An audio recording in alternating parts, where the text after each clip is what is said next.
Dhanraj real estate औजपुर की एक जानी मानी फर्म थी जिसने 2 ऐतिहासिक आवासीय परिसर विकसित किए थे। चंदन और वो दोनों ही औजपुर के व्यावसायिक परिदृश्य से परिचित थे और उन्होंने कंपनी की प्रतिष्ठा के बारे में सुना था। इसलिए जब उन्हें पता चला कि वे इसके अध्यक्ष के आमने सामने हैं, तो वे दंग रह गए और स्पष्ट रूप से घबराए हुए भी। वे ज्यादा से ज्यादा छोटे स्तर के व्यवसायी थे। महेश गुप्ता एक शहरी स्तर के व्यवसायी थे। दोनों के बीच का अंतर बहुत बड़ा था। नमस्ते, निदेशक महेश। चंदन और वो ने जल्दी से हाथ बढ़ाया। महेश गुप्ता हाथ मिलाते हुए हल्के से मुस्कुराए, फिर बोले, निदेशक जैन ने बताया कि ये फैक्ट्री और आसपास की लगभग 12 एकड़ जमीन आपके एक शेयरधारक देवांश कुलकर्णी की है। क्या आप मुझे उनसे संपर्क करने में मदद कर सकते हैं? मैं जमीन खरीदने के बारे में बात करना चाहता हूं। चंदन और वो ने एक दूसरे को देखा। उनकी आंखें सदमे और अफसोस से भरी थी। वे दंग रह गए कि इतनी कम देर में औजपुर का एक बड़ा रियल एस्टेट मालिक भी देवांश के दरवाजे पर दस्तक दे रहा था और उन्हें उसकी बात पहले न सुनने का पछतावा भी हुआ। अब वे बस अपनी दौलत हाथ से जाते हुए देख सकते थे। मुझे माफ करना, लेकिन देवांश अभी उपलब्ध नहीं है। वो आज रात लगभग 9:30 बजे तक फ्री नहीं होगा।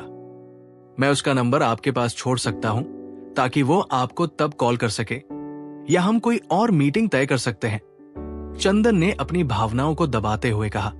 महेश, इस बात से अनजान कि देवांश अभी भी एक छात्र है, ने अपनी भौहें थोड़ी सिकोड़ ली, लेकिन एक अनुभवी व्यवसायी होने के नाते उसने अपनी नाराजगी जाहिर नहीं होने दी। उसने 3 बिजनेस कार्ड दिए और कहा, अगर ऐसा है तो मैं अपना कार्ड छोड़ देता हूं। कृपया श्री कुलकर्णी से कहिए कि जब वो उपलब्ध हो तो मुझे कॉल करें ताकि हम मीटिंग तय कर सकें। जरूर, अगर आपको कोई परेशानी न हो तो मैं उसे आज रात आपको कॉल करने के लिए कहूंगा। चंदन ने जवाब दिया, मुझे कोई आपत्ति नहीं, मैं अक्सर देर तक जागता हूं। महेश ने कहा, बहुत बढ़िया, उसके वापस आते ही मैं उसे तुम्हें फोन करने के लिए कहूंगा। चंदन ने सिर हिलाया, फिर हिचकिचाया। अगर तुम्हें कोई आपत्ति न हो तो क्या तुम मुझे एक अस्थायी प्रस्ताव दे सकते हो? मैं उसे आगे बढ़ा दूंगा ताकि वो विचार कर सके। अच्छा विचार है। 12 एकड़ जमीन के लिए मैं 30 लाख रुपए दे सकता हूं। महेश ने कहा, 30 रुपए, 30 लाख रुपए। चंदन और वो हकलाए। निर्देशक जैन कुछ नहीं बोले, लेकिन उनका जबड़ा खुला रह गया और उनकी आंखें चौड़ी हो गई। वे किसी से भी बेहतर जानते थे कि देवांश ने उस जमीन पर सिर्फ 4.4 लाख रुपए खर्च किए थे और अभी तो सिर्फ 6 महीने से ज्यादा हुए थे, पूरा साल भी नहीं। अब वो 4.4 लाख रुपए 30 लाख रुपए हो गए थे। 30 लाख औजपुर जैसे समृद्ध इलाके में भी ये एक आम आदमी के लिए बहुत बड़ी रकम थी। आज भी 30 लाख रुपए कई लोगों के लिए जिंदगी बदल देने वाली रकम है। और अब बस देवांश की हामी भरनी थी और उसकी संपत्ति कम से कम 30 लाख रुपए हो जाती। इसमें यशवी लेबल वर्क्स में उसके शेयर या साल की शुरुआत में खरीदे गए 4 घर भी शामिल नहीं थे, जिनकी कीमत भी काफी बढ़ गई थी। और वो अभी भी सिर्फ हाई स्कूल का छात्र था। ये बात चंदन और वो अच्छी तरह जानते थे। हाँ, 30 रुपए लाख। अगर श्री कुलकर्णी मान जाए तो मैं उनके साथ तुरंत हस्तांतरण समझौते पर हस्ताक्षर कर सकता हूं। चंदन जोशी और वू कियांजन के चेहरों पर स्तब्ध भाव देखकर महेश गुप्ता की आंखों में आत्मसंतुष्ट आत्मविश्वास की एक झलक दिखाई दी। एक रियल एस्टेट कंपनी के अध्यक्ष होने के नाते महेश की नजर तेज थी। जोशी नगर का जायजा लेने के बाद उन्हें यकीन था, एक बार जिला सरकार वहां बस जाए तो यशवी लेबल वर्क्स के कब्जे वाली जमीन नए एक्सजेड सेक्टर का केंद्र बन जाएगी। एक्सजेड सेक्टर के लिए योजना का खाका आधिकारिक रूप से जारी होते ही यशवी लेबल वर्क्स के आसपास की जमीन की कीमत उसकी मौजूदा कीमत से कहीं ज्यादा बढ़ जाएगी। इसलिए अगर महेश इसे हासिल करना चाहता था तो उसे जल्दी करना होगा। उसने जमीन मालिक को स्तब्ध करने के लिए एक बड़ी रकम की पेशकश की। उम्मीद थी कि इतनी बड़ी रकम उसे ये एहसास दिलाएगी कि ये मौका चूकना एक गलती होगी और इस तरह वो तुरंत बेचने के लिए राजी हो जाएगा। चंदन और वू के चेहरों के भावों को देखकर लगता था कि उसकी रणनीति काम कर गई थी। ठीक है, मैं जल्द से जल्द देवांश को सूचित करूंगा और उससे आपसे संपर्क करवाऊंगा। चंदन आखिरकार अपने सदमे और पछतावे को दबाते हुए कह ही पाया, अच्छा, मैं आपका ज्यादा समय नहीं लूंगा। महेश ने सिर हिलाया, दोनों से फिर से हाथ मिलाया और डायरेक्टर जैन के साथ यशवी लेबल वर्क से निकल गया। 30 लाख रुपए, जी जाजी, 30 लाख रुपए। इससे हम सिटी सेंटर रोड पर 3 घर खरीद सकते थे। हम किराए की कमाई से गुजारा कर लेते और फिर कभी खाने पीने या बिलों की चिंता नहीं करते। काश हमने शुरू से ही देवांश की बात मान ली होती। वो कियांजन करा उठा और बार बार अपना माथा थपथपाया। उस समय city centre road LC sector की सबसे व्यस्त व्यावसायिक सड़क थी। वहां स्टोर फ्रंट वाली 4-5 मंजिला इमारत की कीमत लगभग 10 लाख रुपए प्रति यूनिट होती थी। चंदन की अपनी यूनिट, जो एक अच्छी जगह पर थी, 2 साल में बढ़कर लगभग 3 लाख रुपए हो गई थी। बस पछतावे से कुछ नहीं होगा। हमें देवांश को जल्दी ढूंढना होगा। अगर ये सौदा हाथ से निकल गया तो हम खुद को कोसेंगे। चंदन ने कहा, ठीक है, ये कीमत अविश्वसनीय है। 50 वर्ग मीटर के प्लॉट के लिए ये 20,000 रुपए प्रति यूनिट है। वो ने आगे कहा, मालगुडी जिले में आवासीय प्लॉट आमतौर पर 40 से 50 वर्ग मीटर के होते थे। ज्यादातर परिवार उस आकार के घर बनाने के लिए जमीन खरीदते थे। एलसी सेक्टर में सड़क के सामने वाला प्लॉट 1 लाख रुपए में मिल सकता था। बिना स्टोर फ्रंट के ये 30,000 रुपए से 40,000 रुपए में मिल सकता था। जोशी नगर अभी भी एक ग्रामीण इलाका था और किसी को नहीं पता था कि जिला सरकार निर्माण कब शुरू करेगी। धन की कमी के कारण देरी होना आम बात थी। इसलिए 20,000 रुपए प्रति यूनिट भी पहले से ही एक ऊंची पेशकश थी। वू को राजी देखकर चंदन ने फैक्ट्री की जिम्मेदारी उसे सौंप दी और मालगुडी नंबर 1 हाई स्कूल की ओर चल पड़ा। कक्षा में देवांश ने चंदन को जल्दी जल्दी आते देखा और मान लिया कि फैक्ट्री में कुछ गड़बड़ हो गई है। वो जल्दी से बाहर निकल आया। चंदन अंकल, क्या हुआ? कुछ हुआ क्या? अरे नाटक मत करो, अच्छी खबर है, बहुत अच्छी खबर है, चंदन चिल्लाया। किस तरह की खबर सुनकर तुम इतनी जल्दी में आ जाते हो? देवांश ने हैरानी से पूछा। बात तुम्हारी जमीन की है, उसकी कीमत है। एक रियल एस्टेट टाइकून उसे खरीदना चाहता है। अंदाजा लगाऊं कि वो कितनी कीमत दे रहा है? चंदन ने चमकती आंखों से पूछा। ओह, वो तो खबर आ गई। क्या तुम और वो अंकल कोई जमीन खरीद पाए? देवांश ने सिर हिलाते हुए पूछा।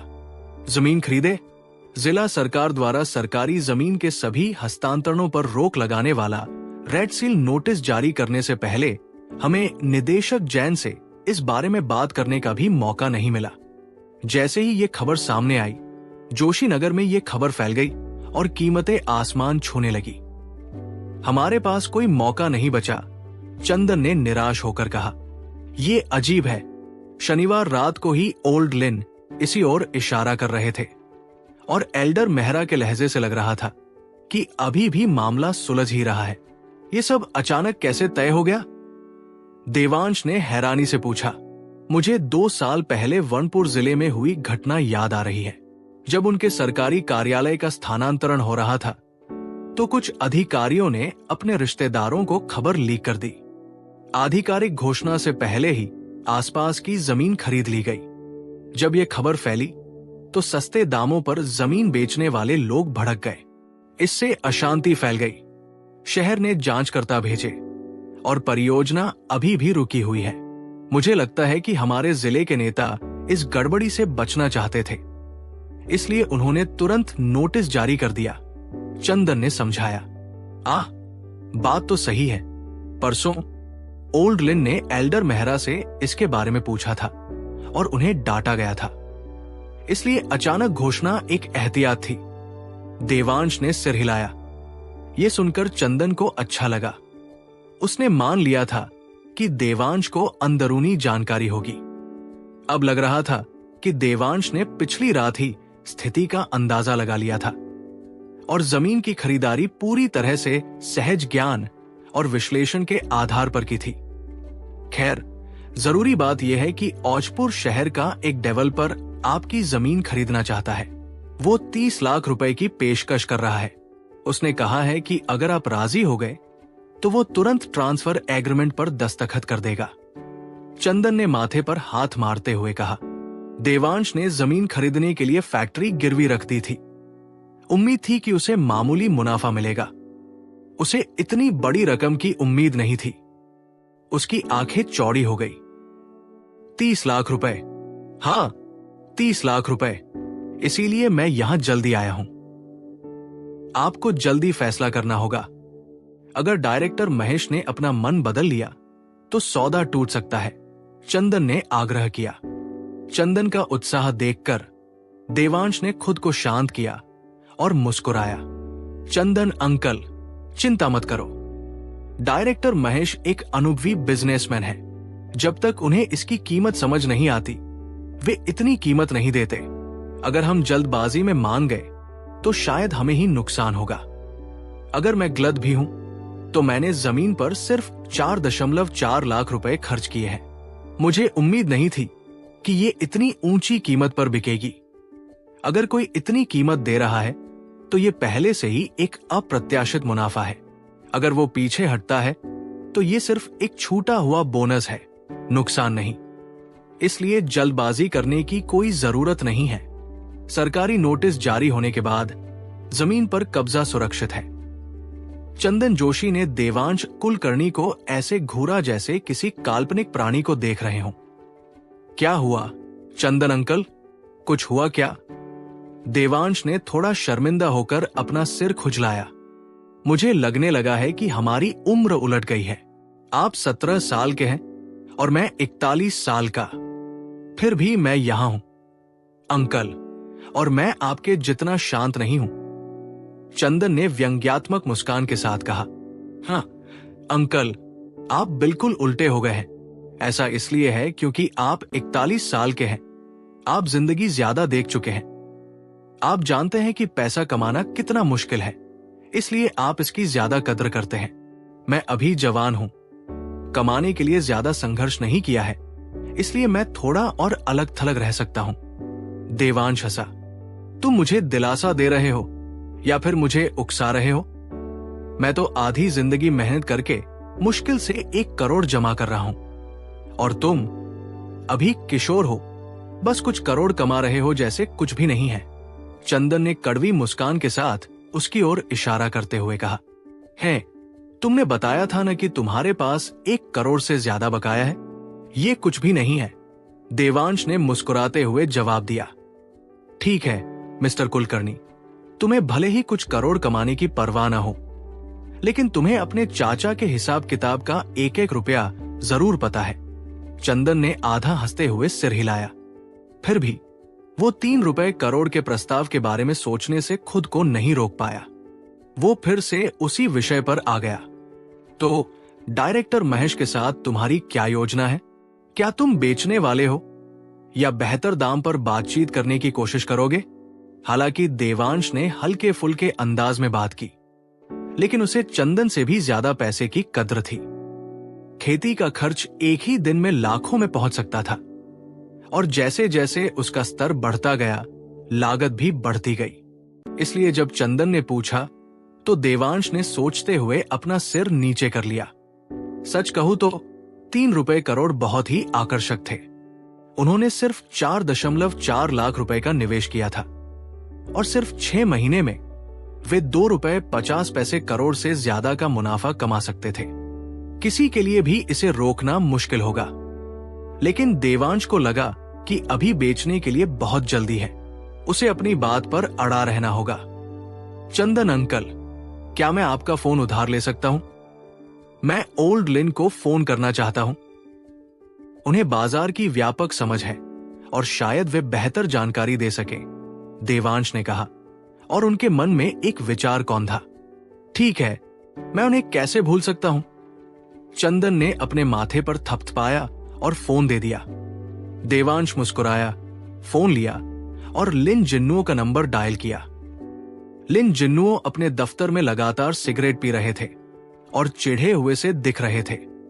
उन्होंने सोचा था कि उनकी अंदरूनी जानकारी उन्हें अचानक धन लाभ की गारंटी देगी, लेकिन जिला सरकार के अचानक फैसले ने उन्हें चौंका दिया था और वे असहाय होकर देखते रह गए, क्योंकि ये मौका हाथ से निकल गया।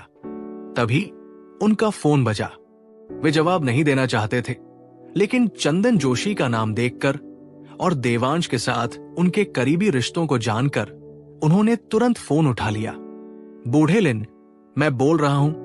देवांश, फोन पर आवाज आई।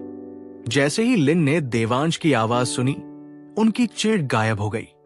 एक ऐसे व्यक्ति के रूप में जिसने शून्य से एक साम्राज्य खड़ा किया था और मालगुडी के व्यापारिक और अनौपचारिक दोनों हलकों पर अपनी पकड़ बनाए रखी थी, लिन लोगों की गहरी समझ रखते थे। अस्पताल में देवांश के चमत्कारी उपचार कौशल को देखने के बाद से लिन उनके साथ रिश्ता बनाने के लिए दृढ़ थे। पिछले कुछ महीनों की घटनाओं ने उनके इस संकल्प को और गहरा कर दिया था। इसलिए जब देवांश का फोन आया तो उसने तुरंत सारी निराशा दूर कर दी और हंसते हुए कहा, तुम्हारा मुझे फोन करना पश्चिम में उगते सूरज जैसा है। मैं तुम्हारे लिए क्या कर सकता हूं? तुम बड़े बॉस हो, मैं तुम्हें निर्देश देने की हिम्मत नहीं कर सकता, लेकिन मेरे पास एक बात है जिस पर मुझे तुम्हारी सलाह चाहिए। देवांश ने विनम्रता से कहा, तुम मेरे जीवन रक्षक और मेरे बेटे के गुरु हो। तुम्हारी मदद करना मेरे लिए सम्मान की बात है। कुछ भी पूछो और दोबारा सलाह मत कहना, वरना मुझे बुरा लगेगा। लिन ने गर्मजोशी से कहा। तारीफ किसी को नापसंद नहीं होती और लिन के शब्द सच्चे थे। हालांकि अभी भी किशोर था, देवांश को गर्व की एक झलक महसूस हुई, लेकिन उसने तुरंत खुद को याद दिलाया कि वो अभी सीख रहा है। अपने गुरु की तुलना में उसे अभी बहुत कुछ सीखना है। सीखने की कोई उम्र नहीं होती। जो उत्कृष्टता प्राप्त करते हैं वे शिक्षक होते हैं। आप मालगुडी के व्यावसायिक जगत के स्तंभ हैं और मैं अभी शुरुआत कर रहा हूं। मुझे सचमुच आपके मार्गदर्शन की जरूरत है, देवांश ने गंभीरता से कहा। स्वर और भाव को समझने में माहिर लिन को प्रशंसा की एक ठंडी लहर महसूस हुई। देवांश एक दुर्लभ किस्म का युवा था। उम्र के बावजूद उसे रहस्यमयी कलाओं का गहरा ज्ञान था। फिर भी जब बड़ों ने उसकी प्रशंसा की तो वो विनम्र और संयमित रहा। चूंकि आपने इसे इस तरह कहा है तो मैं आजादी लेता हूं। बताइए, आपके मन में क्या है? लिन ने पूछा। बात जोशी नगर वाली जमीन की है, देवांश ने कहा। वो जमीन, आपने तो हम बुजुर्गों को सचमुच बुरा बना दिया है, लिन ने आत्महीनता भरी मुस्कान के साथ कहा। यह तो बस एक भाग्यशाली अनुमान था, देवांश ने विनम्रता से उत्तर दिया। चलो इसे कम मत आंको। आप ही थे जिन्होंने वहां फैक्ट्री लगाने का अवसर देखा था। यही तो दूरदर्शिता है, लिन ने कहा। चलिए इस पर ज्यादा बात नहीं करते। औजपुर शहर का एक रियल एस्टेट डेवलपर मेरी जमीन 3 रुपए करोड़ में खरीदना चाहता है। आप क्या सोचते हैं? देवांश ने अजीब तरह से हंसते हुए पूछा। उसने जोशी नगर के वास्तु में अपनी रुचि या खेती के लिए पूंजी की जरूरत का जिक्र नहीं किया। मौजूदा मानकों के हिसाब से 3 रुपए करोड़ एक ठोस प्रस्ताव है। आखिरकार अगर जिला कार्यालय वहां बन भी रहा है तो निर्माण में समय लगता है। अगर आपके पास जमीन है तो आप 3 रुपए करोड़ फंसा रहे हैं। अगर आप अभी बेचते हैं तो आप दूसरे निवेशों के लिए पूंजी मुक्त कर लेते हैं। इस पर विचार करना जरूरी है, लेकिन सबसे जरूरी बात है आपकी जमीन का सही स्थान। अगर वो अच्छी स्थिति में है तो उसकी कीमत उस 3 रुपए करोड़ को कहीं और निवेश करके मिलने वाली कमाई से कहीं ज्यादा हो सकती है। मुझे ठीक से पता नहीं है कि आपकी जमीन कहाँ है, लिन ने सोचते हुए कहा।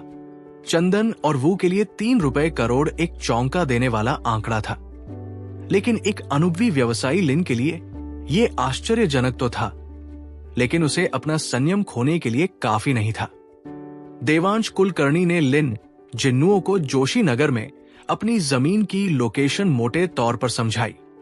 लिन, जो पहले से ही जोशी नगर में निवेश करने की योजना बना रहे थे, संयोग से उनके डेस्क पर मालगुडी जिले का एक नक्शा रखा हुआ था। देवांश के मार्गदर्शन में उन्होंने जल्दी से उस इलाके का पता लगा लिया। लोकेशन की पुष्टि करने के बाद लिन ने गहरी सांस ली और फिर एक व्यंग्यात्मक मुस्कान बिखेरी। ये जमीन का वही टुकड़ा था जिसका उन्होंने बार बार अध्ययन किया था, जिनके बारे में उनका मानना था कि अगर जिला सरकार जोशी नगर में अपना नया कार्यालय बनाती है तो ये नए एक्सी सेक्टर का केंद्र बन जाएगा। बेशक लिन ने जिस इलाके का जायजा लिया था वो देवांश के 12 एकड़ जमीन से कहीं ज्यादा बड़ा था, लेकिन अब आकार का क्या मतलब था? जिला सरकार ने जोशी नगर में सरकारी जमीन के सभी हस्तांतरणों पर रोक लगाने वाला एक रेड सील नोटिस पहले ही जारी कर दिया था। लिन खरीदना चाहते थे लेकिन नहीं खरीद पाए, और जब तक योजना को अंतिम रूप दिया जाता और प्रतिबंध हटाए जाते तब तक कीमतें आसमान छू चुकी होती। मुनाफा कम हो जाएगा और सट्टा मुद्रास्फीति से नुकसान भी हो सकता है। देवांश के विपरीत, जिसने सस्ते में जल्दी खरीद लिया था, लिन के पास ये विचार तो था, लेकिन वो उस पर अमल नहीं कर सका। देवांश के छोटे से हिस्से की कीमत अब कहीं ज्यादा हो गई थी। तुम्हारा क्या ख्याल है? लिन ने पूछा, ये समझते हुए कि देवांश की जमीन ठीक उसी क्षेत्र में है जिसे उसने एक्सी सेक्टर के भविष्य के केंद्र के रूप में पहचाना था।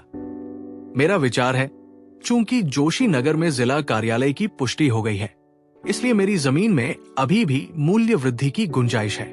मैं इसे अभी बेचना नहीं चाहता, लेकिन मुझे रियल एस्टेट या निवेश की जानकारी नहीं है, इसलिए मुझे नहीं पता कि इसकी कीमत कितनी बढ़ सकती है।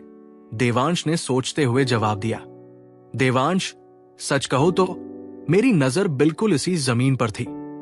मेरे विश्लेषण के आधार पर तुम्हारी जमीन एक्सी जोन के ठीक बीच में है। इसमें काफी संभावनाएं हैं। अगर तुम इसे 3 रुपए करोड़ में बेचने को तैयार हो तो इसे औजपुर के किसी डेवलपर के बजाय मुझे क्यों नहीं बेचते? लिन ने देवांश के विवेक की और भी ज्यादा प्रशंसा करते हुए कहा, चूंकि तुम कह रहे हो तो मैं इसे अपने पास रखूंगा। वैसे भी मेरे पास कोई जरूरी निवेश योजना नहीं है। देवांश ने लिन की सहमति से आश्वस्त होकर कहा, हाँ, बेहतर है कि इसे अपने पास ही रखें। लिन ने सिर हिलाया। मामला सुलझने के बाद देवांश को याद आया कि उसकी क्लास है और उसने कॉल काट दी। उसने फोन चंदन जोशी को वापस किया और कहा, चंदन अंकल, मैंने इंतजार करने का फैसला किया है।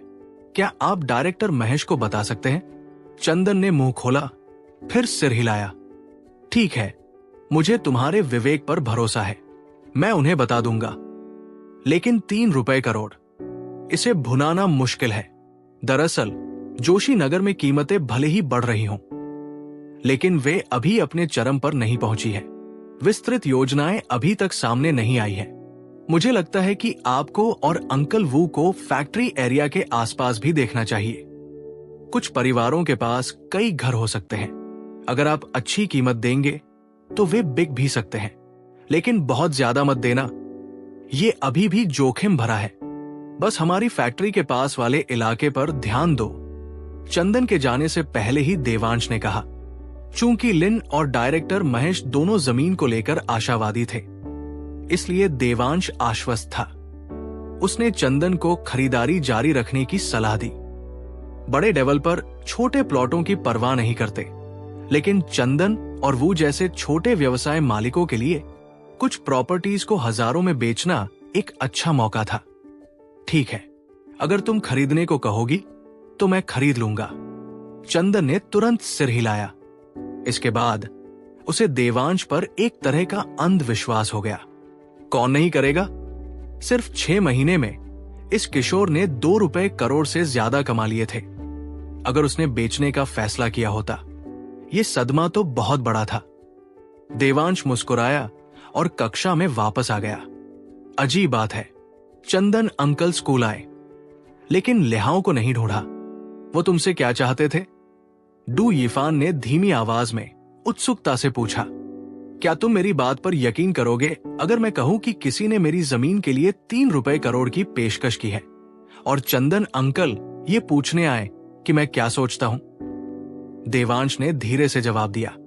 छोड़ो भी, तुम्हें लगता है कि मैं इतना भोला हूं? डू यीफान ने उसे देखा। तो फिर मत पूछो, देवांश ने मुस्कुराते हुए कहा।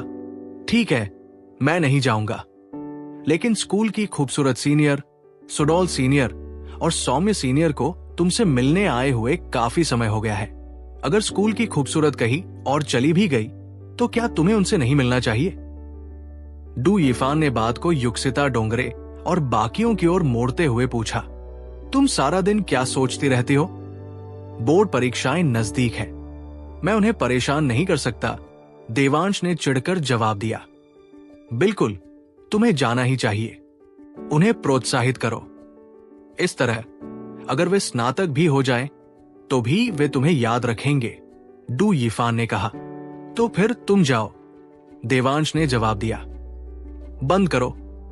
तुम्हें लगता है कि मैं नहीं जाना चाहता, लेकिन वे मुझे पूरी तरह से नजरअंदाज कर देंगे, डू यीफान ने आह भरी। तभी शिक्षक ने उनकी तरफ देखा। देवांश ने अपनी कोहनी से डू यीफान को धक्का दिया। डू यीफान ने तुरंत अपना मुंह बंद कर लिया। अरे युक्सिता, क्या तुम हमेशा देवांश के पास नहीं रहती थी? क्या तुम दोनों साथ साथ स्कूल नहीं जाते थे? तुमने हाल ही में उसे क्यों नहीं ढूंढा? कक्षा 12वीं में शाम के स्वाध्ययन सत्र के ब्रेक के दौरान जाह्नवी लाल ने युक्सिता को सवाल हल करते हुए देखकर धीरे से पूछा। लाली, तुम्हें क्या हो गया है? तुम इन दिनों बहुत ध्यान भटका रही हो और अब तुम इतना बेतुका सवाल पूछ रही हो। बोर्ड परीक्षाएं आ रही है, किसके पास समय है? युक्सिता ने ऊपर देखते हुए जवाब दिया। मैं ठीक हूं। क्या तुमने ही तो नहीं कहा था कि चंदन सिन्हा तुम्हें सड़क पर परेशान कर रहा था और देवांश ने तुम्हारी मदद की थी? अगर यह सच है तो तुम कैसे कह सकती हो कि तुम्हारे पास उसके लिए समय नहीं है? जाह्नवी ने पूछा। हां, मैं शुक्रगुजार हूं, लेकिन वो तो बहुत पहले की बात है। मैं अब दूसरी जगह जा चुकी हूं। हम एक ही रास्ते से नहीं जाते। क्या मुझे उसे ढूंढने के लिए अपनी सीमा से बाहर जाना चाहिए? युक्सिता ने तथ्यात्मक रूप से उत्तर दिया। तुम उससे बात क्यों नहीं करती? उसने 1 से ज्यादा बार तुम्हारी मदद की है, जाह्नवी लाल ने कहा। सच में? सिर्फ इसलिए कि उसने मेरी मदद की है, मुझे खुद को उसके लिए समर्पित कर देना चाहिए? जाह्नवी, क्या तुम ठीक हो? क्या तुम पहले हमेशा उससे बहस नहीं करती थी? अब तुम उसका बचाव कर रही हो? युक्सिता डोंगरे ने आखिरकार ऊपर देखा और जाह्नवी को एक उलझन भरी नजर से देखा। इस बात से अनजान की जाह्नवी के शब्दों का कोई गहरा अर्थ था। मेरा वो मतलब नहीं था। मुझे बस ऐसा लग रहा है कि तुम दोनों पहले ज्यादा करीब हुआ करती थी और आजकल तुम उसे नजरअंदाज कर रही हो। आज स्कूल के बाद उसका इंतजार क्यों न करें? मुझे लगता है कि वो वाकई काफी दिलचस्प है, जाह्नवी ने कहा। उसके खूबसूरत चेहरे पर अपराध बोध की लाली छा गई। रुको जाह्नवी, क्या तुमने आज गलत दवा ले ली? तुम स्कूल के बाद देवांश का इंतजार करना चाहती हो? युक्सिता ने उसका माथा छूने के लिए हाथ बढ़ाया। तुम आ रही हो या नहीं? अगर नहीं तो मैं अकेली जाऊंगी। जाह्नवी ने अपना हाथ झटक दिया। मिस लाल, ये कैसा ड्रामा है? बोर्ड परीक्षाएं 20 दिन से भी कम समय में है और स्कूल के बाद उस लड़के का इंतजार करने के लिए तुम्हारे पास अभी भी समय है। अगर तुम जाना चाहती हो तो जाओ, मैं नहीं जा रही हूं, युक्सिता ने अपने माथे पर थपकी देते हुए कहा। जाह्नवी हिचकिचाई, कुछ और कहना चाहती थी, लेकिन उसने ज्यादा जोर नहीं दिया। अगर युक्सिता को भी दिलचस्पी नहीं थी तो सुहाना कुरैशी, जो पहले से ही शांत भावनाओं में डूबी हुई थी, के शामिल होने की संभावना नहीं थी। जाहिर है, जब सुहाना ने जाह्नवी की योजना सुनी तो उसने युक्सिता की तरह उसके माथे को छूने के लिए हाथ बढ़ाया, हंसी और उसे अस्वस्थ कहकर चिढ़ाया। लेकिन जैसे ही शाम की सेल्फिस्टी खत्म हुई, जाह्नवी अकेले ही कक्षा से बाहर निकल गई, जिससे दोनों लड़कियां दंग रह गई। उन्हें लगा कि वो बस जल्दबाजी में है, लेकिन उसका इरादा यही था। जाह्नवी सीधे पहले साल की 6ठी कक्षा में चली गई। रास्ते में अपनी कक्षाओं से बाहर निकलते लड़के उसकी तरफ देखे बिना नहीं रह पाते थे। वो छोटी लड़कियों से ज्यादा परिपक्व और आत्मविश्वासी थी। आमतौर पर जाह्नवी गर्व महसूस करती और उन नजरों को नजरअंदाज कर देती, लेकिन आज वो एकाग्र थी। 6ठी कक्षा के पास पहुंचते ही उसका दिल तेजी से धड़कने लगा। उसे नहीं पता था कि देवांश कैसी प्रतिक्रिया देगा। क्या वो नाराज होगा, ठंडा, उपेक्षापूर्ण? बॉस, देखो, ये जाह्नवी है। जब लड़कियां आसपास होती थी तो डू यीफान हमेशा सतर्क रहता था। जैसे ही जाह्नवी प्रवेश द्वार पर पहुंची, उसने उसे देखा और अपना बैग पैक कर रहे देवांश को धक्का दिया। अपना मुंह संभालो, देवांश ने ऊपर देखकर जाह्नवी को देखकर बुदबुदाया। उसने डू यीफान को घूरा, अपना बैग उठाया और दरवाजे की ओर चल दिया। देवांश, मैं, जाह्नवी ने धीरे से पुकारा। उसका हमेशा का उग्र आत्मविश्वास झिझक में बदल गया। चलो चले, देवांश ने ध्यान आकर्षित न करने की इच्छा से शांति से कहा। उसने सिर हिलाया और आगे चल दिया। ठीक है। जाह्नवी राहत भरी मुस्कान के साथ उसके पीछे चल पड़ी। उसके कदम हल्के और उत्सुक थे। बिल्कुल नहीं, वो सचमुच उसका पीछा कर रही है। 6ठी कक्षा के लड़के अविश्वास से देखते रहे जब देवांश आगे बढ़ गया और जाह्नवी खुशी खुशी उसके पीछे आ गई। यीफान, बॉस कहाँ है? चंदन लेहाओ ने कक्षा में पहुंचकर पूछा, जहां उसे सिर्फ डू यीफान दिखाई दे रहा था। देखो, जाह्नवी खरगोश की तरह उसके पीछे दौड़ रही है और उसने हमें अपना परिचय भी नहीं दिया। लेकिन वाह, बॉस तो बॉस ही है। उसके इम्तिहान आने वाले हैं और फिर भी वो उसके साथ घर चलने आई है। डू यीफान ने दोनों की ओर इशारा किया। उसकी आवाज में प्रशंसा थी। रुको, ये जाह्नवी लाल है? चंदन की आंखें चौड़ी हो गई जब उसने उसका चेहरा पहचान लिया। लेकिन क्या ये युक्सिता नहीं होनी चाहिए थी? उसने उलझन में पूछा। क्या ये साफ नहीं है? बॉस का ध्यान स्कूल की सुंदरी की सबसे अच्छी दोस्त पर चला गया होगा। उसे पता चल गया। वो नाराज हो गई और उससे बात करना बंद कर दिया। डू यीफान ने अपना चश्मा ऊपर करते हुए अनुमान लगाया। वाह, तुम शर्लक होम्स जैसी लग रही हो। यही तो होगा, लेकिन सच कहूं तो मुझे लगता है कि जाह्नवी ज्यादा आकर्षक है, चंदन ने मुस्कुराते हुए कहा। अरे, महान दिमाग एक जैसे सोचते हैं, डू यीफान हंसा। अपनी उम्र के लड़कों के लिए सिर्फ एक सुंदर चेहरे की तुलना में शारीरिक उपस्थिति अक्सर ज्यादा असर छोड़ती है। देवांश, क्या तुम नाराज हो कि मैंने तुम्हारा इंतजार किया?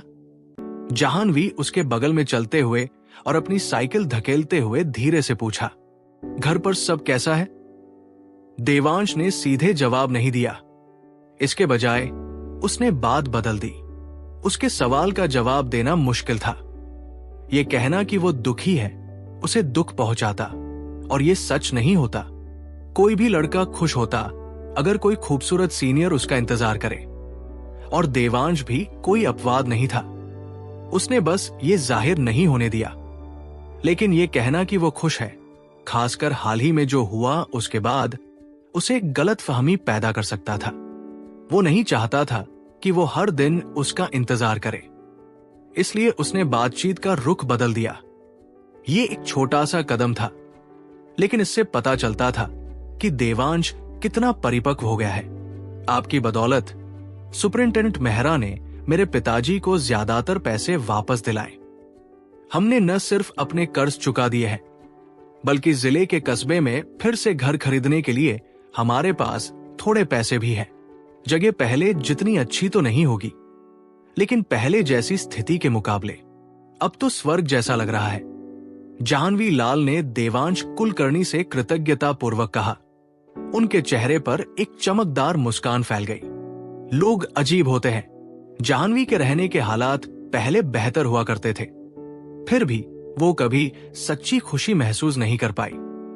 अब उस भयावह अनुभव से गुजरने के बाद उसे गहरी सच्ची खुशी का एहसास हुआ, मानो वो अचानक बड़ी हो गई हो। वाह, देवांश ने सिर हिलाया। अब जब घर में सब ठीक हो गया है तो तुम्हें अपनी पढ़ाई पर ध्यान देना चाहिए। शुक्रिया देवांश, मैं करूंगी, जाह्नवी ने गंभीरता से जवाब दिया। इतना कुछ कहने के बाद देवांश के पास कहने के लिए शब्द नहीं थे। जाह्नवी गहरे सम्मान के कारण पहले जैसी बेबाकी से पेश नहीं आई। वो चुपचाप उसके बगल में चल रही थी, बीच बीच में अपनी भावपूर्ण आंखों से उसकी ओर देखती रहती थी। शुक्र है वे स्कूल के गेट के पास ही थे और अलग होते ही उनकी असहजता दूर हो गई। लेकिन बाद में अकेले चलते हुए देवांश पिछली रात के उस जीवंत दृश्य को याद किए बिना नहीं रह सका। उसे उन तस्वीरों को दबाने में थोड़ा समय लगा जो अनायास ही सामने आ गई। रास्ते में चंदन लेहाव अपनी साइकिल पर उसके पास आ गया। बॉस, ये थोड़ा शरारती है ना? तुम एक कटोरे से खा रहे हो और दूसरे पर नजर गड़ाए हुए हो। स्कूल की सुंदरी की सबसे अच्छी दोस्त को छीन रहे हो। लेकिन मुझे ये पसंद है ना? पसंद है मेरे पैर। तुम्हारे दिमाग में तरह तरह की बकवास भरी है। मत भूलना, फाइनल आने वाले हैं। देवांश ने चिढ़कर जवाब दिया। यार, तुम मेरे माता पिता जैसे लगने लगे हो। बोरिंग, मैं जाता हूं। देवांश ने जैसे ही परीक्षाओं का जिक्र किया, चंदन तेजी से भाग गया। छोटा बदमाश। देवांश हंसा और सिर हिलाया, लेकिन हंसते हंसते उसे अचानक एहसास हुआ वो किशोर से ज्यादा एक वयस्क जैसा लगने लगा था। ये अच्छी बात थी या बुरी, उसे समझ नहीं आ रहा था। मैं इतना क्यों सोच रहा हूं? बस वही करो जो करना है। देवांश मन ही मन हंसा। जब वो घर पहुंचा तो चंदन जोशी ऊपर वाले लिविंग रूम में उसका इंतजार कर रहे थे। उसे वापस आते देख उसने जल्दी से उसे एक तरफ खींच लिया और धीमी आवाज में कहा, देवांश, तुम्हारा फैसला बिल्कुल सही था। मैंने डायरेक्टर महेश को तुम्हारे कहे अनुसार जवाब दिया। अंदाजा लगाओ उन्होंने आगे क्या कहा? क्या उन्होंने कीमत बढ़ा दी? देवांश का दिल धड़क उठा। ठीक है, उन्होंने इसे बढ़ाकर 38 लाख रुपए कर दिया। कहा कि ये उनका आखिरी प्रस्ताव है। अगर तुम मान जाओ तो उनसे बात करो, अगर नहीं तो वे चले जाएंगे। चंदन ने थोड़ी कांपती आवाज में कहा। 38 लाख रुपए, एक ऐसी रकम जिसकी चंदन ने जिंदगी में कभी कल्पना भी नहीं की थी। छोड़ो भी, बेचना मत। लेकिन चंदन अंकल, प्लीज उन्हें मेरे लिए वापस बुला लो, देवांश ने शांति से कहा। हालांकि उस रकम ने उसे चौंका दिया था। इससे संपत्ति रखने का उसका संकल्प और मजबूत हो गया। ठीक है, मैं उन्हें बाद में फोन करूंगा। और कियांजन और मैंने आज फैक्ट्री के आसपास खोजबीन की। कुछ मकान मालिक बेचने को तैयार मिले। कीमतें बहुत ऊंची हैं, कम से कम 35,000। मैंने हिम्मत करके 3 खरीद लिए। कियांजन ने एक खरीदा, चंदन ने कहा। जोशी नगर में ज्यादातर घर पुराने 2 मंजिला थे। एक खरीदना असल में जमीन खरीदने के बराबर था। 35,000 रुपए पहले से ही एलसी सेक्टर के गैर व्यावसायिक क्षेत्रों में जमीन की कीमतों के बराबर थे। काफी महंगा। खैर, लेबल फैक्ट्री अभी भी मुनाफे में है। कुछ और खरीदने से कोई नुकसान नहीं होगा। कम से कम कोई नुकसान तो नहीं है। देवांश ने सिर हिलाया। हे, तुम्हारी बातों से मैं चैन की नींद सो सकता हूं। भतीजे, अच्छा, देर हो गई है, जाओ आराम करो। चंदन मुस्कुराया। ठीक है, देवांश ने सिर हिलाया और अपने कमरे में चला गया।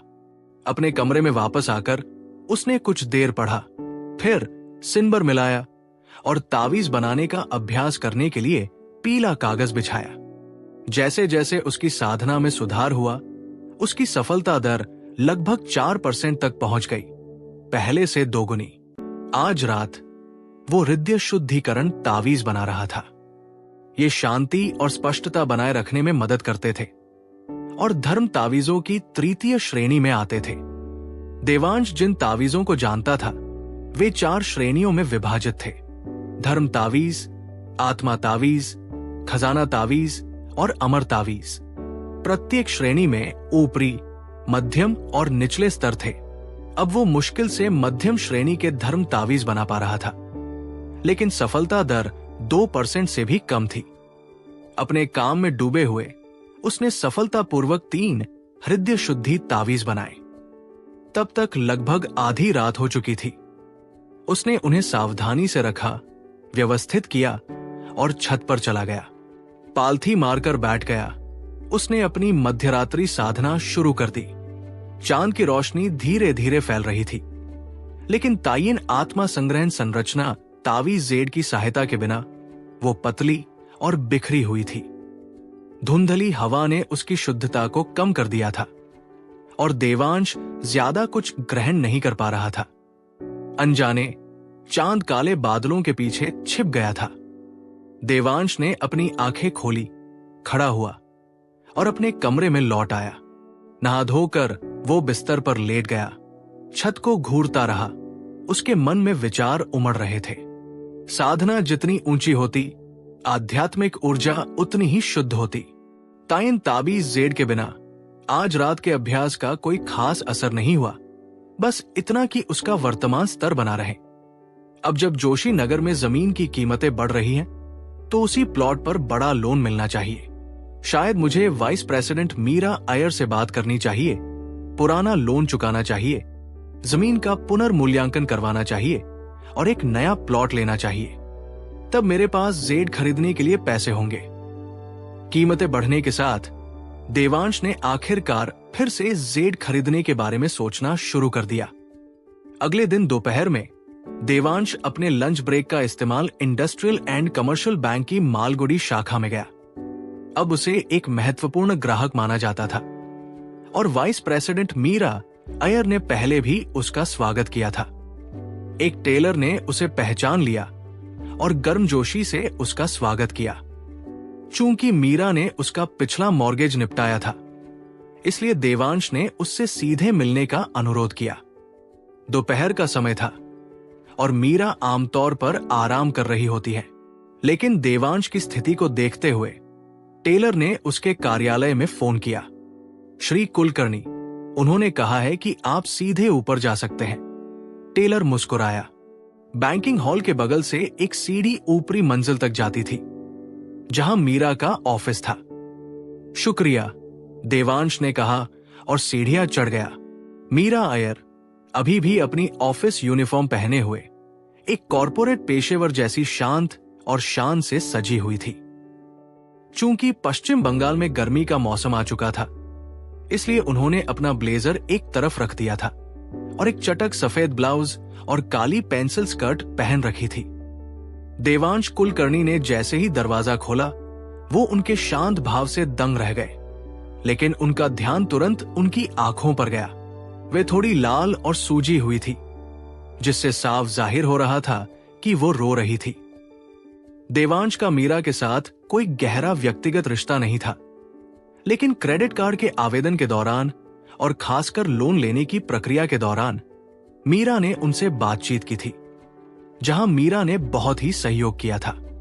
आमतौर पर लोन में संपार्श्विक के मूल्यांकित मूल्य का केवल 60 से 70% ही शामिल होता है, लेकिन मीरा ने पूरी राशि मंजूर कर दी थी। इस लिहाज से देवांश के मन में उनके प्रति कृतज्ञता का भाव था। उन्हें परेशान देखकर स्वाभाविक रूप से चिंता हुई। मैनेजर मीरा, क्या कुछ गड़बड़ है? उन्होंने धीरे से पूछा। कुछ नहीं, बस एक निजी मामला है। आइए, बैठिए, मैं आपके लिए पानी लाती हूं। मीरा ने मुस्कुराते हुए कहा। उसकी आंखें फिर से लाल हो गई। देवांश ने आगे जोर नहीं दिया। मैं खुद ले आता हूं, उसने एक हल्की मुस्कान के साथ कहा। उसने जल्दी से पानी की मशीन से एक गिलास पानी भरा और उसकी मेज के सामने वाले लंबे सोफे पर बैठ गया। देवांश की कम उम्र को देखते हुए मीरा उसके आसपास आराम से बैठ गई। अपनी मेज के पीछे औपचारिक रूप से बैठने के बजाय वो उसके बगल में बैठ गई। तो हमारे युवा करोड़पति को दिन के बीच में मुझसे मिलने की क्या जरूरत है? मीरा ने बातचीत शुरू करते हुए पूछा, पहले तुम्हारी समस्या पर बात करते हैं। अगर तुम सचमुच परेशान हो तो शायद मैं कुछ मदद कर सकूं। देवांश ने गंभीरता से कहा। उसे परेशान देखकर और फिर भी ब्रेक के दौरान उससे मिलने के लिए समय निकाल कर आना उसे सचमुच बहुत भावुक कर गया था। ये बड़ों वाली बात है, तुमसे इस बारे में बात करने से कुछ नहीं बदलेगा, मीरा ने जवाब दिया। उसकी चिंता के लिए आभारी तो थी, लेकिन बताने में हिचकिचा रही थी। सच है, तुम बड़े हो, लेकिन मैं 17 साल की हूं, अब बिल्कुल बच्ची नहीं। और क्या तुमने कभी किसी बच्चे को तुमसे कर्ज के बारे में बात करते देखा है? बस इस बारे में बात करो। अगर मैं कुछ न कर सकूं तो भी बात साझा करने से तुम्हारा मन हल्का हो सकता है, देवांश ने आग्रह किया। मीरा ने उसे एक लंबी नजर से देखा और महसूस किया कि ये युवक अलग है। उसने गहरी सांस ली। ठीक है, सच कहूं तो बहुत घुटन हो रही है। और फिर उसने अपनी कहानी सुनानी शुरू की। 2 महीने पहले एक दोपहर उसे मासिक धर्म के कारण तबीयत खराब लग रही थी और वो काम से जल्दी निकल गई। जब वो घर पहुंची और दरवाजा खोला तो उसे अपने बेडरूम से आवाजें सुनाई दी। एक औरत के करहाने की आवाज, एक आदमी की तेज सांसों की आवाज और बिस्तर के चरमराने की आवाज। उसने दरवाजा खोला और एक ऐसा दृश्य देखा जिसने उसकी दुनिया ही हिला दी। वो आदमी उसका पति राघव मेनन था। वो महिला उसकी चचेरी बहन अंजलि नायर थी, जो राघव की बिजनेस पार्टनर भी थी। उसने 1 महीने बाद तलाक के लिए अर्जी दे दी। महत्वाकांक्षा से प्रेरित मीरा ने हमेशा ब्रांच मैनेजर का पद पाने का लक्ष्य रखा था। इस डर से कि बच्चे उसके करियर में बाधा बन सकते हैं, वो और राघव निसंतान रहे। जिस घर में वे रहते थे वो उसके नियोक्ता ने दिया था, और चूंकि राघव ने उसे धोखा दिया था इसलिए तलाक अपेक्षाकृत आसान था। लेकिन असली समस्या उस हर्बल पेय पदार्थ बनाने वाली फैक्ट्री में थी, जिसमें राघव और अंजलि ने मिलकर निवेश किया था। आर्थिक तंगी के कारण मीरा ने उनके बिजनेस लोन के लिए गारंटर के रूप में हस्ताक्षर किए थे। शुरू में यह कोई समस्या नहीं थी, जब तक वे नियमित रूप से लोन चुकाते रहे। लेकिन मीरा को यह नहीं पता था कि वर्षों से राघव और अंजलि पैसों का दुरुपयोग कर रहे थे। बैंक को ब्याज देने के अलावा उन्होंने बाकी सारी आय छिपा ली थी, ये दावा करते हुए कि ये ज्यादा रिटर्न के लिए दोस्तों को उधार दी गई थी। असल में उन्होंने इसे बर्बाद कर दिया था। औशपुर शहर में निजी ऋण आम बात थी और ब्याज दरें बैंकों की तुलना में कहीं ज्यादा थी। इससे छोटे शहरों के बैंकों के लिए जमा राशि आकर्षित करना मुश्किल हो गया था। यही वजह थी कि पिछले साल जब देवांश ने 6 लाख रुपए ट्रांसफर किए थे तो मीरा बहुत खुश हुई थी। कम ब्याज दरों और अपने पति व चचेरे भाई पर भरोसे को देखते हुए मीरा को किसी बात का शक नहीं हुआ। कुछ दिन पहले बैंक ने मैच्योर लोन वसूलने की कोशिश की। जब वे नहीं वसूल पाए तो उन्होंने मीरा को गारंटर के तौर पर संपर्क किया। तभी उसने राघव और अंजलि से बात की और सच्चाई का पता चला। क्रोधित होकर उसने मांग की कि वे बैंक का पैसा चुकाने का कोई रास्ता निकालें। वो उन्हें कुछ समय देने को तैयार थी, लेकिन आज बैंक ने फिर कोशिश की और नाकाम रहा। पुराने शाखा प्रबंधक ने मीरा से कहा कि अगर मामला नहीं सुलझा तो उसकी प्रतिष्ठा को ठेस पहुंचेगी और वो उसकी पदोन्नति की सिफारिश नहीं कर पाएगा। मीरा ने राघव और अंजलि को फिर से फोन किया। इस बार उन्होंने बस कंधे उचका दिए और कहा कि उनके पास पैसे नहीं हैं और वे केवल फैक्ट्री गिरवी रख सकते हैं। फैक्ट्री बारामुरा पहाड़ियों की तलहटी में बनी थी। जमीन का कोई मूल्य नहीं था और इमारतें साधारण थी। असली निवेश मशीनरी और उत्पादन उपकरणों में लगा था। अगर कोई फैक्ट्री खरीदने को राजी भी हो जाता तो भी उपकरणों का मूल्य कम हो जाता। इसे आधी कीमत पर बेचना सौभाग्य माना जाता। अगर कोई खरीदार सामने नहीं आया और बैंक को इसे नीलाम करने पर मजबूर होना पड़ा तो कीमत और गिर जाएगी। अगर राघव और अंजलि इस कमी को पूरा नहीं कर पाए और उनके पास न तो नौकरी थी और न ही अपनी प्रतिष्ठा बचाने की जरूरत थी, तो बैंक आखिरकार मीरा की ओर रुख करेगा। फोन करने के बाद मीरा अकेली बैठी अपने परिवार को दिए गए अपने त्याग के बारे में सोच रही थी। उसके पति और चचेरे भाई ने उसके साथ विश्वासघात किया था। वो ये बात किसी से साझा नहीं कर सकती थी। एक तो इसलिए कि वो एक सफल महिला थी और अपनी प्रतिष्ठा नहीं गंवा सकती थी, और दूसरा क्योंकि इससे उसका करियर खतरे में पड़ जाता। अपने दफ्तर में अकेली वो बहुत देर तक रोती रही। मुझे हर्बल टी बेवरेज फैक्ट्री में निवेश करने में थोड़ी दिलचस्पी है। आपने उस समय कितना उधार लिया था? चुपचाप सुनने के बाद देवांश कुलकर्णी ने देखा कि मीरा अय्यर की आंखें फिर से भर आई। उन्होंने उन्हें एक टिश्यू दिया और धीरे से पूछा। देवांश की दिलचस्पी मीरा की व्यक्तिगत रूप से मदद करने की इच्छा से प्रेरित नहीं थी। ये उनकी कहानी थी जिसने उन्हें हर्बल टी व्यवसाय की संभावनाओं की याद दिलाई।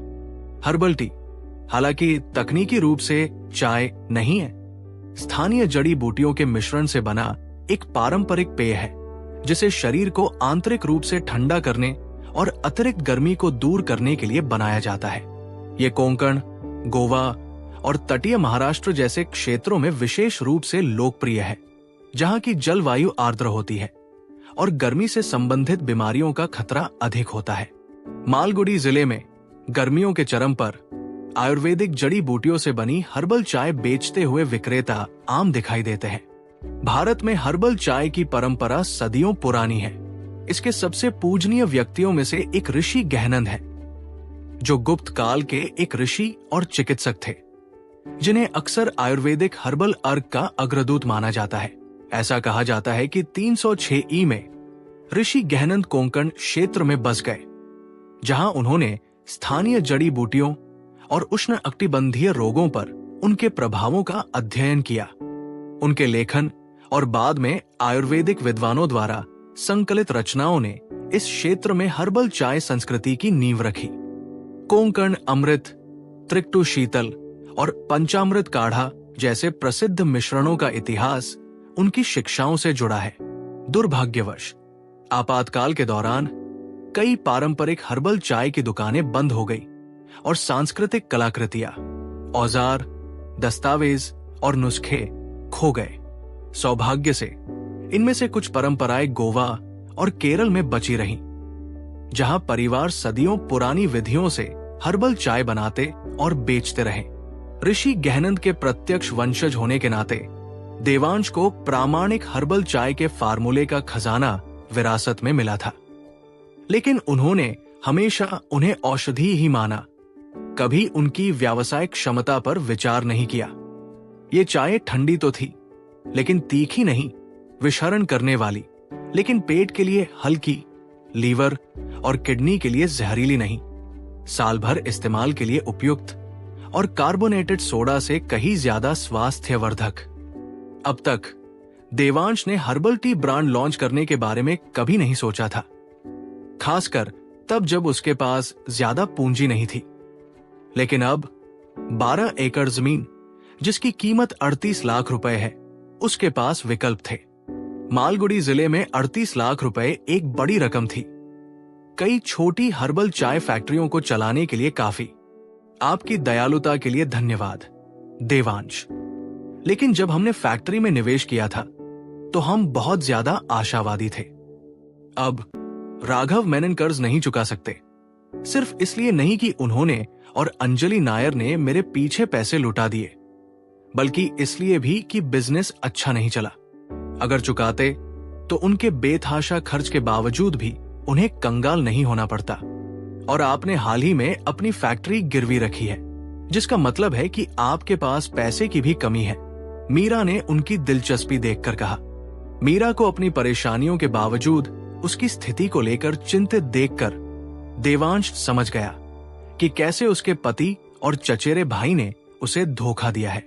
वो एक ऐसी महिला थी जिसकी दयालुता दुनिया की नजरों से ओझल नहीं हुई थी। इससे देवांश मदद करने के लिए और भी दृढ़ हो गया, खासकर तब से जब वो पहले से ही हर्बल चाय के व्यवसाय पर विचार कर रहा था। तुम्हें इसकी चिंता करने की जरूरत नहीं है। अगर मैं निवेश करने की सोच रहा हूं तो मैंने पहले ही वित्तीय योजनाएं बना ली है। बस मुझे बताओ, तुमने कितना उधार लिया? देवांश ने पूछा। 5.50 लाख। फैक्ट्री की इमारत और उपकरणों की कीमत शायद 3 लाख रुपए है। मेरा अपार्टमेंट 85 वर्ग मीटर का है, काफी पुराना। इसकी कीमत 50,000 रुपए से 60,000 रुपए तक हो सकती है। मेरे पास 30,000 रुपए की बचत है और वे शायद 10,000 रुपए से 20,000 रुपए और जुटा पाए। तो कुल मिलाकर लगभग 1.5 लाख रुपए की कमी है। संयम से मीरा ने कड़वी मुस्कान के साथ कहा, आज किसी वरिष्ठ बैंक अधिकारी को 1.5 लाख रुपए कम लग सकते हैं, लेकिन उस जमाने में यह बहुत बड़ी रकम थी। सिर्फ सालाना ब्याज ही मीरा की आधी तनख्वाह खा सकता था। इंडस्ट्रियल एंड कमर्शियल बैंक की मालगुडी शाखा की उप प्रबंधक होने के बावजूद वो रोती हुई और असहाय थी। अपना अपार्टमेंट बेचने का तो सवाल ही नहीं उठता।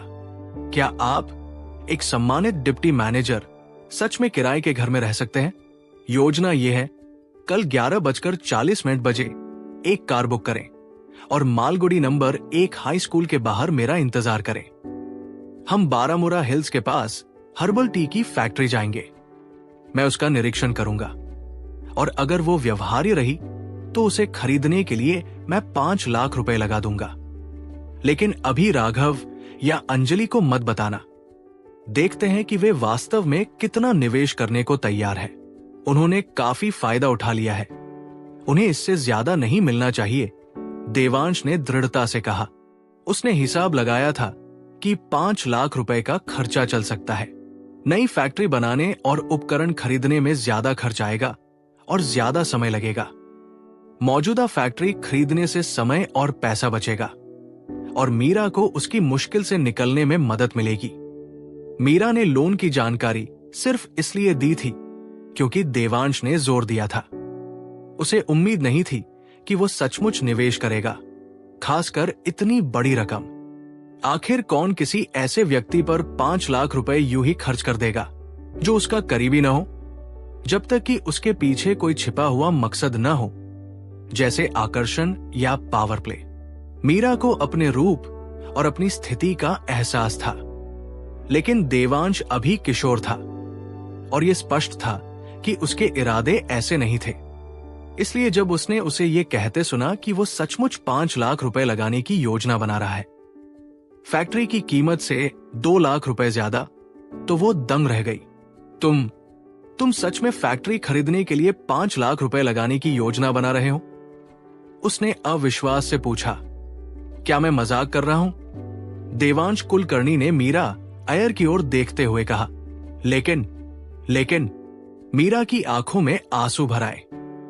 उसके पति ने उसे धोखा दिया था। उसके चचेरे भाई, जिस पर उसने भरोसा किया था, ने उसे धोखा दिया और उसे आर्थिक और भावनात्मक संकट में धकेल दिया। और अब एक युवक, जिससे वो व्यापारिक लेन देन के सिलसिले में बस कुछ ही बार मिली थी, बिना किसी हिचकिचाहट के मदद की पेशकश कर रहा था। उस समय मीरा की भावनाएं अवर्णनीय रूप से जटिल थी। अरे, क्या तुम्हें चिंता है कि मेरे पास पैसे नहीं हैं? देवांश ने अपने बैग से दस्तावेज निकालते हुए हंसते हुए कहा। यह जोशी नगर में मेरी फैक्ट्री के पास 9 एकड़ जमीन के लिए है। तुम्हें तो पता ही है कि वहां जमीन की कीमतें कितनी बढ़ गई है। इस पर 1 करोड़ या उससे ज्यादा का लोन लेने में कोई दिक्कत नहीं होनी चाहिए, है ना? 6050 वर्ग मीटर। मीरा ने आंकड़े पढ़ते ही आंखें चौड़ी कर ली। मालगुडी जिला औद्योगिक एवं वाणिज्यिक बैंक की उप शाखा प्रबंधक होने के नाते मीरा जोशी नगर में जमीन की बढ़ती कीमतों से अच्छी तरह वाकिफ थी। वहां जमीन खरीदना अब लगभग नामुमकिन था। जब उन्होंने पहली बार सुना कि देवांश उनसे मिलना चाहता है, तो उन्हें लगा था कि वो बहुत होशियार है। उसकी फैक्ट्री की जमीन की ही कीमत 5-6 लाख थी, लेकिन उन्हें इसकी उम्मीद नहीं थी। देवांश के पास न सिर्फ एक प्लॉट था, बल्कि एक और उससे भी बड़ा प्लॉट था, फैक्ट्री की जमीन से तिगुना बड़ा। अगर फैक्ट्री की जमीन की कीमत 6 लाख रुपए थी, तो इस नए प्लॉट की कीमत आसानी से 1516 लाख हो सकती थी। कुल मिलाकर ये 20 लाख रुपए से ज्यादा था। मीरा ने सहज ही अपना मुंह ढक लिया। उसकी आंखें आश्चर्य से चौड़ी हो गई। 20 लाख रुपए एक बहुत बड़ी रकम थी उसके लिए भी। फिर भी इस नौजवान के पास, जो अभी स्कूल में है, पहले से ही इतनी संपत्ति थी। उसने दस्तावेजों पर तारीख देखी और फिर से दंग रह गई। ये तारीख देवांश द्वारा लिए गए पिछले कर्ज के करीब थी। अपने अनुभव से मीरा ने तुरंत सच्चाई समझ ली। उसने ये जमीन खरीदने के लिए कर्ज लिया था। काउंटी सरकार के अचानक कदम ने कई रसूखदार लोगों को चौंका दिया था।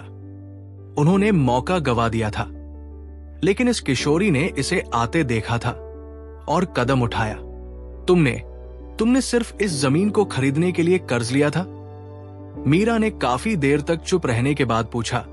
उसे अभी भी यकीन नहीं हो रहा था। हाँ, क्या कोई समस्या है? देवांश ने शांति से जवाब दिया। मीरा उसके इस आडंबरपूर्ण प्रश्न से लगभग पागल हो गई। क्या कोई समस्या है? नहीं, कोई समस्या नहीं थी। लेकिन एक हाई स्कूल की छात्रा इतनी साहसी और दूरदर्शी कैसे हो सकती है, जबकि वो एक अनुभवी बैंकर मुश्किलों के कगार पर पहुंच गई थी। उसे अपने आप पर काबू पाने में एक पल लगा। तभी उसे सचमुच यकीन हुआ कि देवांश ईमानदार है और काबिल भी, सिर्फ खोखले वादे नहीं कर रहा। आजकल बातें करना आसान है, भाई बहन भी हिसाब किताब कर लेते हैं। फिर भी यहां एक नौजवान बिना किसी शर्त के मदद की पेशकश कर रहा था। शायद इसीलिए मीरा इतनी आभारी महसूस कर रही थी। उसने दृढ़ निश्चय से उसकी ओर देखा और कहा, इस जमीन पर 10 लाख रुपए का लोन मिलने में कोई दिक्कत नहीं होगी, लेकिन मुझे अपना घर बेचना होगा। अगर तुम्हारे पास पैसे भी हो तो भी मैं तुम्हें नुकसान नहीं उठाने दूंगी। अगर तुम जिद करती हो तो ऐसा ही करते हैं, अपना घर मत बेचो। फैक्ट्री का निरीक्षण करने के बाद अगर वो ठीक ठाक रही तो मैं 4.7 लाख रुपए निवेश करूंगा। अगर वो भी काफी ना हो तो मैं बाकी का भुगतान कर दूंगा और तुम बाकी रकम को मुझसे लिए गए कर्ज की तरह ले सकती हो। देवांश ने मीरा के गर्व को समझते हुए और समझौता करने का प्रस्ताव रखते हुए कहा, शुक्रिया देवांश, बहुत बहुत शुक्रिया। मीरा ने अपने आंसू पोंछे और अचानक उसे प्रणाम करने के लिए खड़ी हो गई। जैसे ही वो आगे झुकी, देवांश झट से हाथ हिलाते हुए उठ खड़ा हुआ। मैनेजर मीरा, आप क्या कर रही हैं? मैं आपकी मदद तो कर रहा हूं, लेकिन ये मेरी अपनी योजनाओं के लिए भी है। मैं तो वैसे भी हर्बल टी फैक्ट्री में निवेश करने वाला था, तो मुझे शुक्रिया कहने की भी इजाजत नहीं है। मीरा ने फिर से आंखें पोंछते हुए और उसे एक शरारती नजर से देखते हुए कहा, जिससे देवांश का दिल तेजी से धड़क उठा। हे मैनेजर मीरा, हम सीधे मॉर्गेज लोन क्यों नहीं ले लेते? देवांश ने सिर खुजलाते और मुस्कुराते हुए विषय बदलने की कोशिश करते हुए कहा, अगर आपको कोई आपत्ति न हो तो मुझे सिस्टर मीरा कह लीजिए। मैनेजर बहुत औपचारिक लगता है, उसने गर्मजोशी से कहा। ठीक है, सिस्टर मीरा ही कहूंगी। देवांश को उसकी स्पष्टवादिता पसंद आई। आज मुझे मुनाफा हुआ है, एक अमीर छोटा भाई मिला है, मीरा ने मुस्कुराते हुए कहा। जाहिर तौर पर वो ज्यादा खुश थी।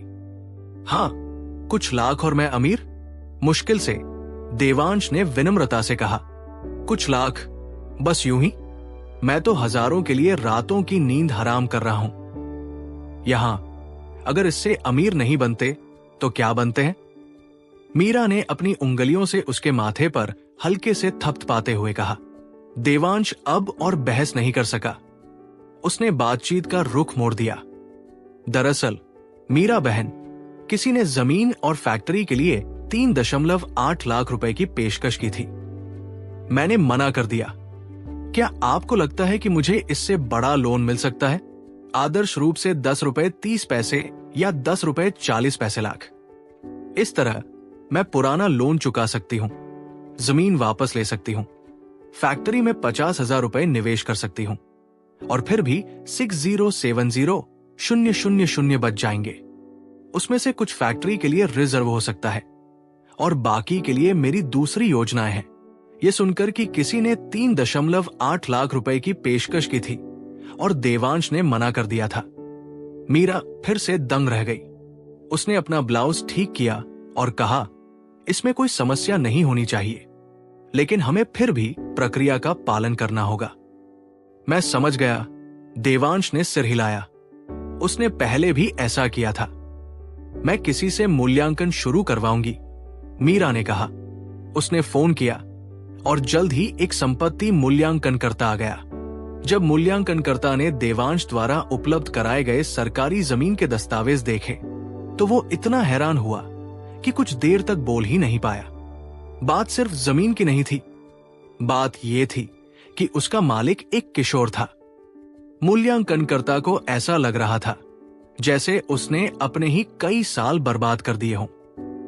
संपत्ति मूल्यांकनकर्ता जोशी नगर में जमीन की कीमतों को लेकर स्पष्ट रूप से अनुभवी और आशावादी था। उसने देवांश कुलकर्णी के प्लॉट का मूल्यांकन 19 लाख रुपए लगाया। नतीजतन मीरा अय्यर को उनके लिए 14 लाख रुपए का ऋण स्वीकृत करने में कोई कठिनाई नहीं हुई। इस धनराशि से देवांश ने फैक्ट्री की जमीन छुड़ा ली। शेष राशि का तत्काल कोई उपयोग नहीं था, इसलिए उसने उसे भारतीय औद्योगिक एवं वाणिज्यिक बैंक मालगुडी जिला शाखा में जमा कर दिया। मीरा के लिए ये एक बड़ा लेन देन था, जिससे उनका उत्साह काफी बढ़ गया। स्वाभाविक रूप से देवांश के प्रति उनकी कृतज्ञता और भी बढ़ गई। एक बार जब बंधक ऋण का भुगतान हो गया तो देवांश कक्षाओं के लिए स्कूल वापस चला गया। उस शाम स्वाध्ययन के बाद जाह्नवी लाल एक बार फिर स्कूल के गेट के बाहर उसका इंतजार कर रही थी। उसकी उपस्थिति ने हलचल मचा दी, खासकर डू यीफान के लिए, जिसने ऐसी प्रतिक्रिया दी मानो उसे शुद्ध एड्राइन का इंजेक्शन लगा दिया गया हो। उसे वास्तव में किस बात ने उत्साहित किया, ये एक रहस्य बना रहा। देवांश ने जाह्नवी को उसका इंतजार न करने की सलाह देने के बारे में सोचा था, लेकिन उसकी बोर्ड परीक्षाएं नजदीक आने के कारण उसे डर था कि इससे उसकी भावनाएं आहत होंगी और उसका ध्यान भंग होगा। इसलिए घर लौटते समय कई बार उसके मुंह से निकलते ही उसके शब्द निकल गए। जाहिर है जाह्नवी के आकर्षक शरीर ने सैर को सुखद बना दिया था और आज ऐसा लग रहा था कि उसने अपनी पुरानी चमक वापस पा ली है। देवांश के साथ बातें और हंसी मजाक, जिससे सफर पिछली रात से कहीं ज्यादा सुकून भरा हो गया। कुछ देर साथ चलने के बाद वे अलग हो गए। घर लौटते हुए देवांश हर्बल चाय बनाने वाली फैक्ट्री खरीदने के बारे में गंभीरता से सोचने लगा। उसे नुस्खों की कोई चिंता नहीं थी। देवांश के पास ऋषि गहनन से मिले कई प्रामाणिक नुस्खे थे, शीतल लेकिन कठोर नहीं, पाचन को नुकसान पहुंचाए बिना गर्मी दूर करने वाले, लीवर और किडनी के लिए गैर विषाक्त, सभी मौसमों के लिए उपयुक्त, स्वस्थ होने पर निवारक और बीमार होने पर उपचारात्मक। वे शरद ऋतु और शीत ऋतु में नमी की रोकथाम और बसंत और ग्रीष्म ऋतु में गर्मी और सीलन को दूर करने के सिद्धांत पर आधारित थे। असली चुनौतियां उत्पादन प्रबंधन और विपणन में थी। देवांश के पास खुद कामकाज देखने का समय नहीं था। उसे भरोसेमंद साझेदारों की जरूरत थी। उसका पहला विचार परिवार था। ट्रेडमार्क फैक्ट्री की शुरुआत चंदन जोशी ने की थी, जिन्होंने साझेदारों का चयन किया था। लेकिन इस बार देवांश निवेशक थे और उन्हें ही फैसला लेना था। स्वाभाविक रूप से लाभ परिवार के भीतर ही रहना पसंद किया जाता है। देवांश ने अपने दूसरे चाचा, जो एक व्यवसायी थे, अपने तीसरे चाचा, जो एक रेस्टोरेंट चलाते थे, और एक करीबी चचेरे भाई पर विचार किया। औजपुर शहर में रिश्तेदारों के साथ साझेदारी करना आम बात थी। कई पारिवारिक उद्यम इसी तरह फलते फूलते थे। चंदन का अपने बहनोई वू कियांजन के साथ साझेदारी करने का फैसला इसी परंपरा से प्रभावित था। लेकिन देवांश ने तुरंत इस विचार को खारिज कर दिया। उनका मानना था कि व्यापार को व्यापार ही रहना चाहिए। रिश्तेदारों को शामिल करने से भावनात्मक जटिलताएं पैदा होती है। उसकी कम उम्र को देखते हुए लिन जिनुओ और चंदन जोशी जैसे बाहरी लोग उसका सम्मान करते थे और उसके योगदान को महत्व देते थे। लेकिन उसके चाचा और चचेरे भाई, जिन्होंने उसे बड़ा होते देखा था, शायद ऐसा न करते। अगर कोई मतभेद होता तो देवांश का सम्मानजनक स्वभाव उसे अपनी बात कहने से रोकता।